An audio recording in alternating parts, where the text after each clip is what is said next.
Adventures in time and space, told in future tense. Dimension X.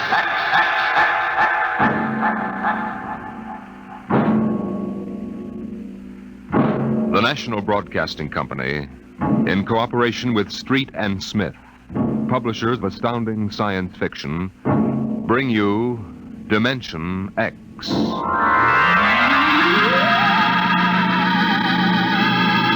20 years had passed since the last of the giant migration ships had crashed to the surface of Mars, bearing its pitiful handful of survivors of the Earth Wars. 20 years of scratching at the stubborn Martian soil. 20 years of trying to devise new solar engines that would use the strange fuel they found on Mars. 20 years of longing, of turning eyes toward the green Earth as it hung on the horizon like a beckoning light. And now it was done, and the first new ship, built of shining Martian chromaton, had lifted bravely toward home with 3 men locked in its metal belly. Would they return to an Earth made barren by cosmic dust, to a blackened radioactive hell? Or would they find intelligence still alive on the scourged planet? What had 20 years of death and radioactivity done to our beloved Earth?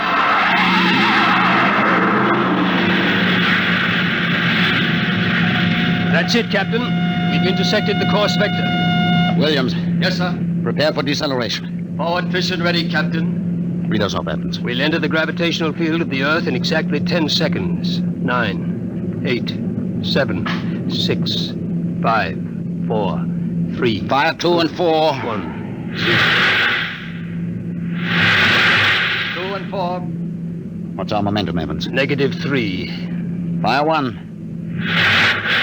1. -4 now. Steady as she goes. How are we? On parabola now. If we can hold, we should breach the heaviside layer somewhere north of what used to be Murmansk. Let's have a look at her. Visor, please. Yes, sir. Mother Earth. 20 years. We're going home, Evans.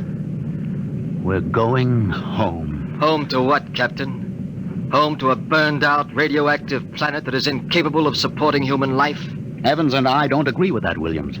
We think the Earth is ready for us again. That should give us another chance. I'm sorry, Captain, but I was born and brought up on Mars under the new central government. We younger men disagree with you about migrating back to Earth. For us, Mars is home. Well, we'll see. If there is some form of life on Earth, we'll find out soon enough. Williams, head for New York.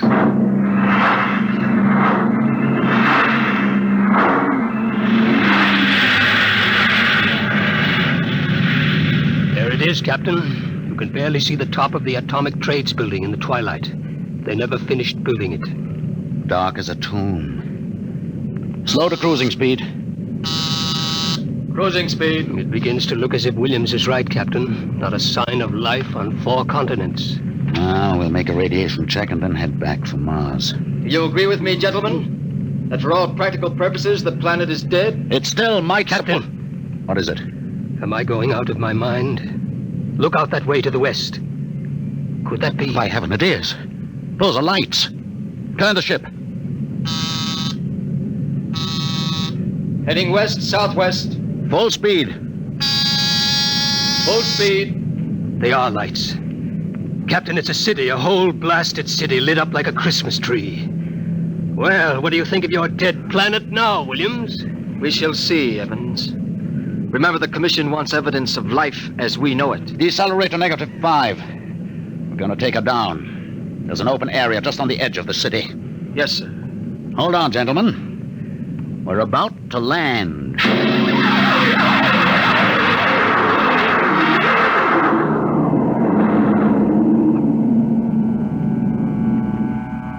Landing jacks are down, sir. Open the airlock.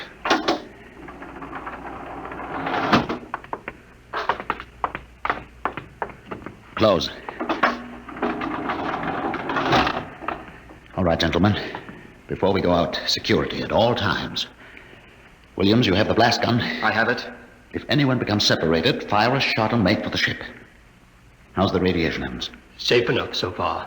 This seems to be a light area. Very well. Open the lock.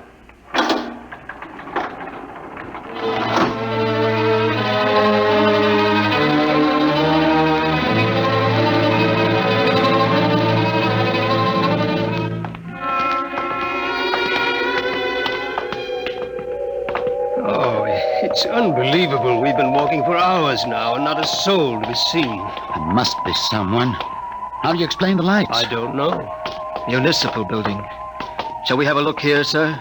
Possibly the records might contain some clue. Good idea. Keep your weapons ready.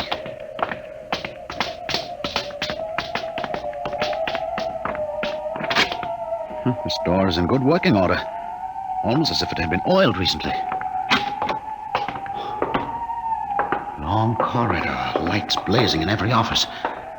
William, stand watch here in the corridor. Fire a blast if you need us. Yes, sir. Evans, you come with me. We'll start right here with the city clerk's office. Better check radiation again.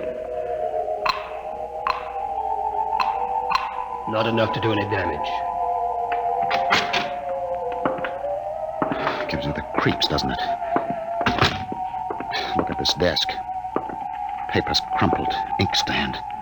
Just as if somebody came in and worked here every day. Calendar.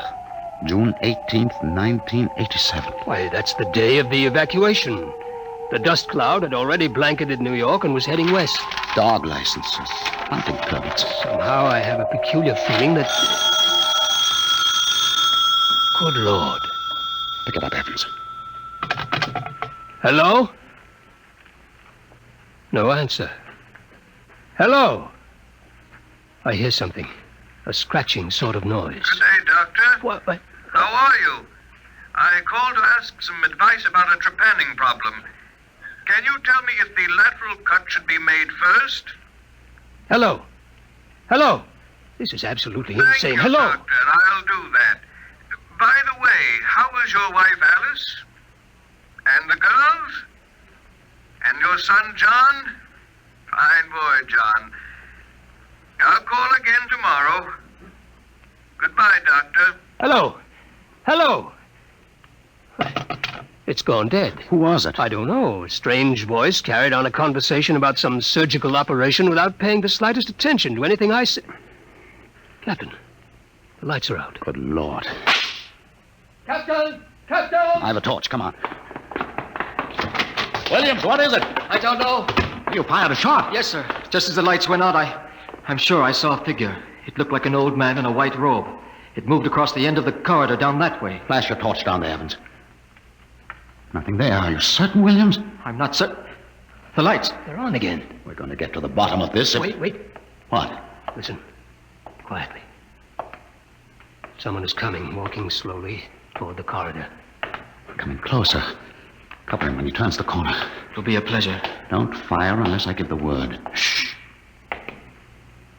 What? Jumping Jupiter. Are you... Is it really someone, or am I having hallucinations? We're no vision. No. No, you seem to be real. I saw the ship come down. I thought perhaps I was losing my mind. It's been so many years. I'm Captain John Parsons. These are my assistants, Dr. Evans and Mr. Williams. We've returned to Earth from Mars. Then it's happened.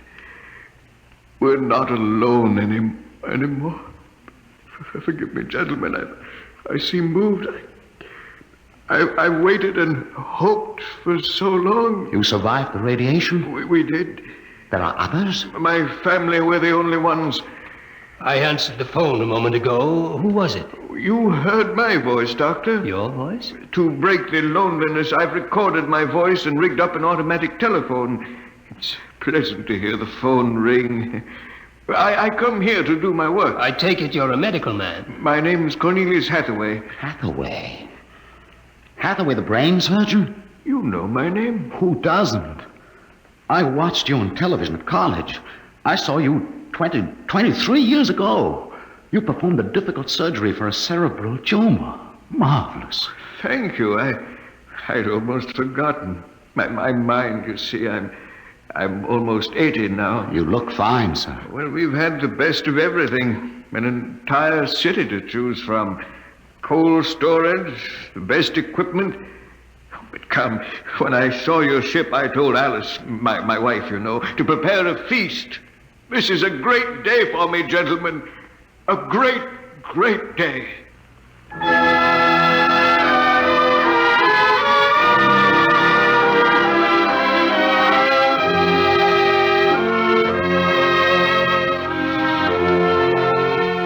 This is my wife, gentlemen. Alice, this is Captain Parsons, Dr. Evans, and Mr. Williams. How do you do, Mrs. Hathaway? Now, if you'll follow me, gentlemen, we'll meet my children. Lord, what a beautiful woman. She looks no more than 35. These are my daughters, Susan and Marguerite. This is my son, John. Nice to meet you. Sit down, gentlemen, sit down. We'll have a feast in honor of this occasion. Susan, Marguerite, get the best silverware and the damask napkins. John, fetch the glasses. Oh, yes, Father. It'll only take... Excuse me, John. Sir? How old are you? 23, sir. Thank you. Now, if you'll excuse me. What is it, Captain? Something wrong? Nothing except that it's impossible. You see, Dr. Hathaway's son was already in college when I started. That would make him at least 45.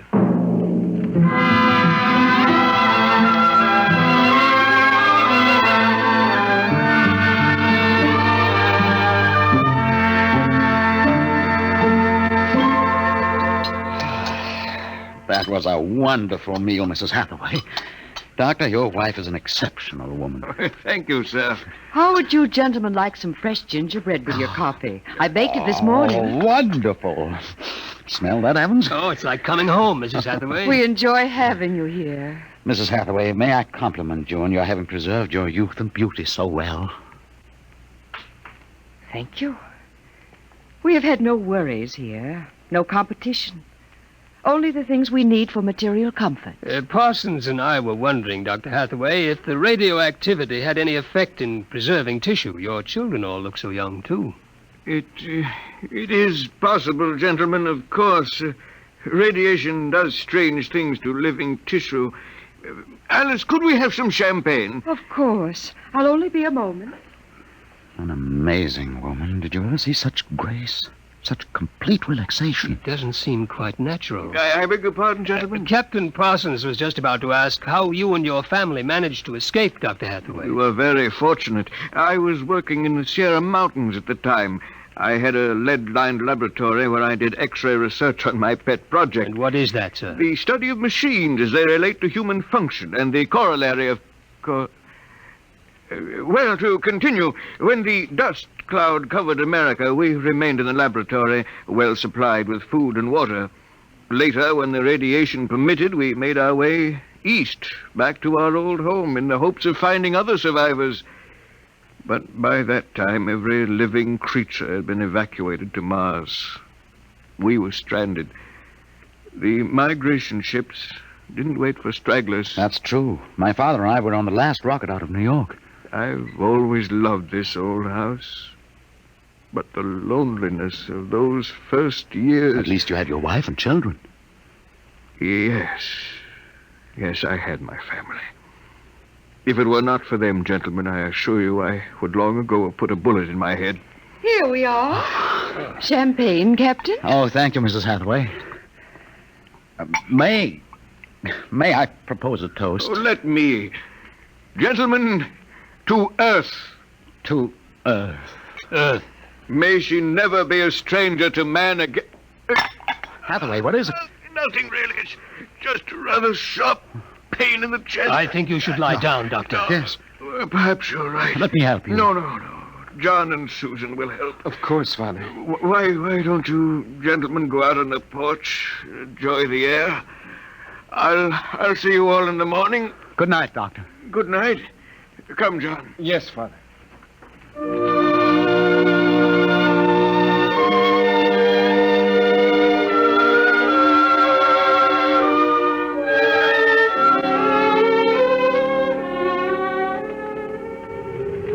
Well, what do you think of old Mother Earth now, Williams?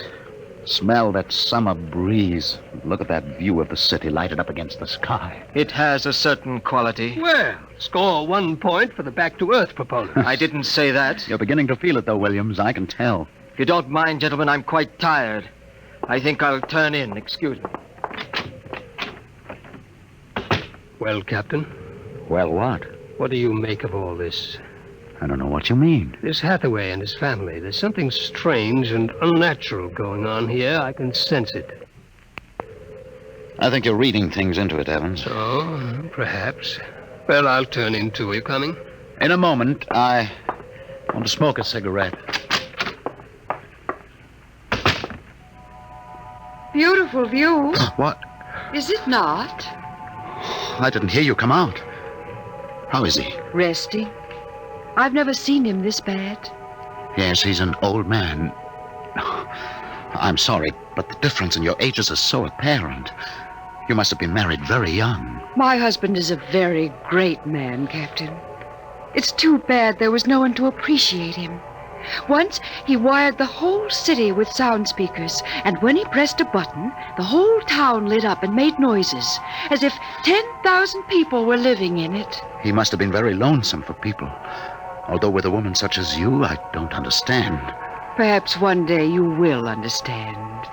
Good night, Captain. Good night, Mrs. Hathaway.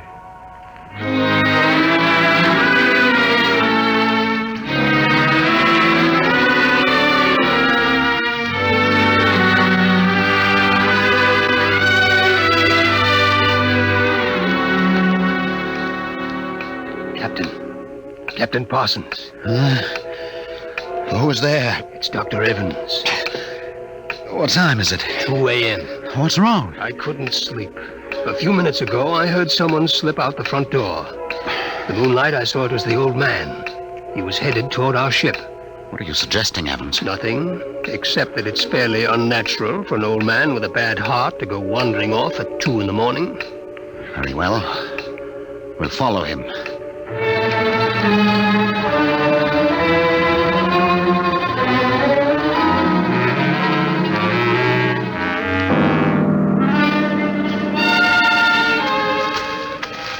See him yet? No. Look, ahead there on the hillside. Isn't that Hathaway kneeling in the moonlight? Yes, I think so. Can we get closer? Let's head for that clump of bushes. This is far enough. What do you suppose he's doing there? What are those things on the ground? Good Lord. Those are grave markers. 4 of them. You're right. Seems to be praying over them. Listen. Do you forgive me for what I've done? I had to do it. I was so terribly lonely. You do forgive me, don't you? Yes, I feel you do. I'm glad. I think perhaps I can rest now. I think He's having another attack. Come on. Hathaway! Dr. Hathaway. Raise his head, Evans. His lips are moving. What is it, Doctor? Lean closer. I'm sorry I had to spoil all of this. I've expected it for some time. We'll fix you up. No, this is the end for me. It really doesn't matter. Except for them. What about them, Hathaway? You suspected, didn't you? Yes, I suspected, but I couldn't believe it until now. Do they know? No, they wouldn't understand. I wouldn't want them to know, ever. The Earth... Don't try to talk. The Earth is so fair. Doctor. He's dead, Captain. He knew it was the end this time. Yes, he knew. What was it he meant about your suspecting? Light a match, Evans. Look on those 4 grave markers and tell me what you see. Good Lord. Well? Alice Hathaway, Marguerite Hathaway, Susan Hathaway, John Hathaway. Died July 1987. But that's 20 years ago. If these markers are correct, then who are those others? Can't you guess, Evans? Can't you guess?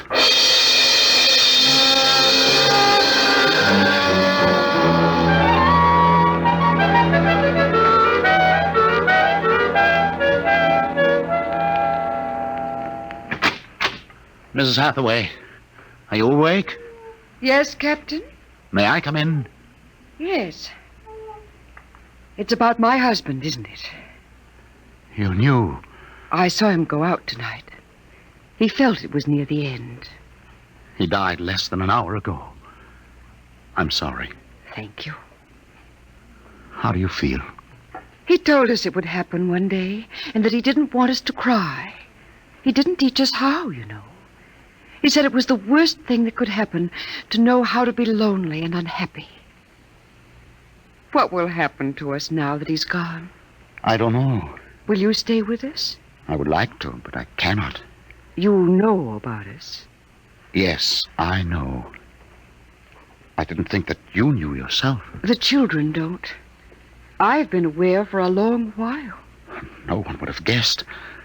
You're so perfect. Oh, he would have liked to hear you say that. He was so very proud of us. After a while, he came to love us, and at the end, he took us as his real wife and children. He even forgot sometimes that he had made us. You gave him a great deal of comfort. Yes. Over the years, we sat and talked. He loved so much to talk. I was first, you know. Then he became lonesome for the children, and so he made them. He told me about the things he did, about his laboratory. Surely the children must suspect. Oh, no. You see, there were no other beings with which to compare themselves. He must have been a great, great genius. Each morning he took a recording of his voice into town and put it on the automatic telephone. Each night it would call us. I think, what with the phone ringing and the sound of voices and the lights on, he was happy. There was only one thing, one flaw. And that? He couldn't make us grow old. And so he had to watch himself become an old, old man, while we stayed young. It was a great blow to him.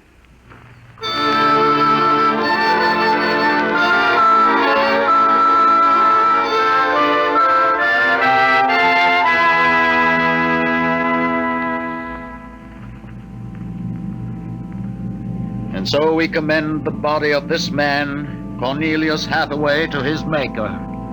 Ashes to ashes, dust to dust returneth. Amen.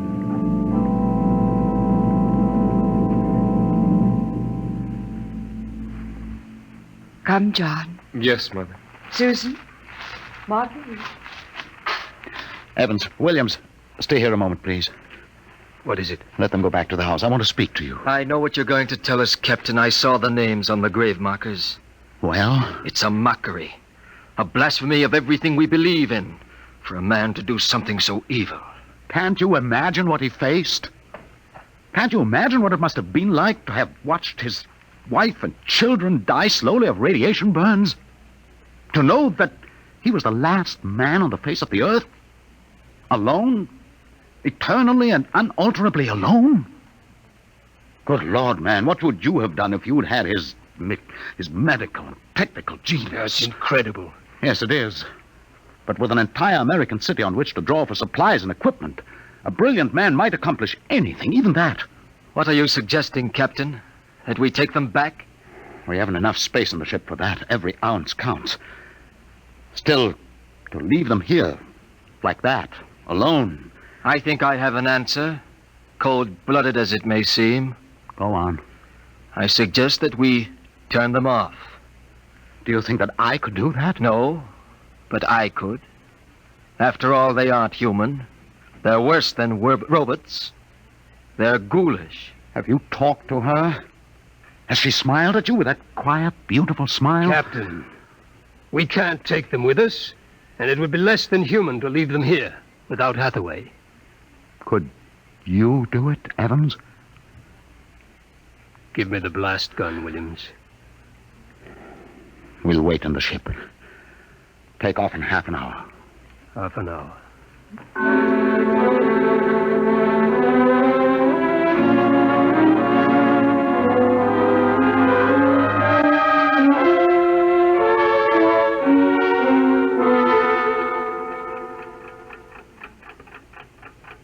6:25. He should be back soon. Yes. He's doing the only humane thing, Captain. They are less than human. Are they? Well, it's done now, and no one will ever... That's the airlock. He's back.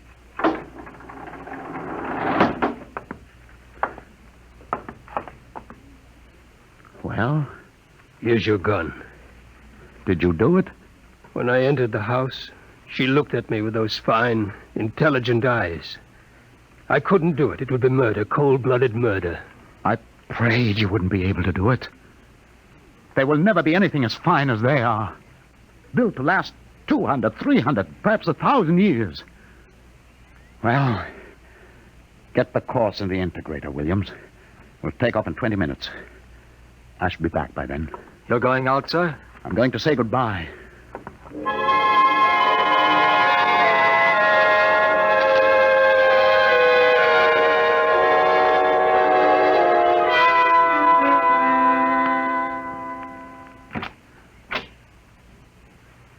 You've come back. Only to say goodbye. It was nice of you. I wanted you to know that I am coming back someday. When will you come? I don't know. It will take many years to prepare fuel for another trip. 6, 7, perhaps 10 years. I will watch the sky at night, just as he watched it. Oh, I'm afraid I must go now. I understand. Strange. I have a new feeling. One which he did not teach us. A feeling of longing, of sadness. That one is not taught. It comes of being alive. Yes. I am alive. Even though he created me, I'm a person now. Goodbye, Alice Hathaway. Goodbye, John Parsons.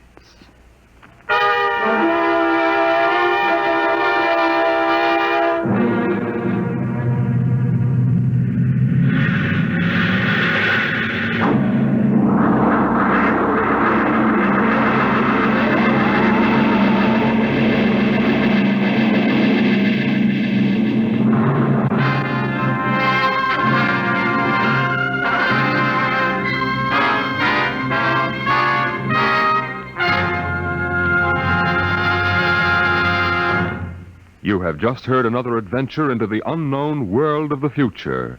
The world of... Dimension X.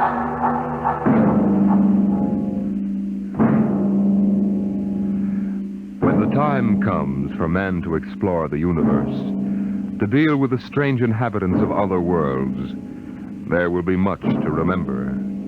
Perhaps the most important lesson of all will seem too fundamental to be included in the training manuals. Listen at this time next week as Dimension X brings you a story from the pages of the August astounding science fiction. A story called Courtesy.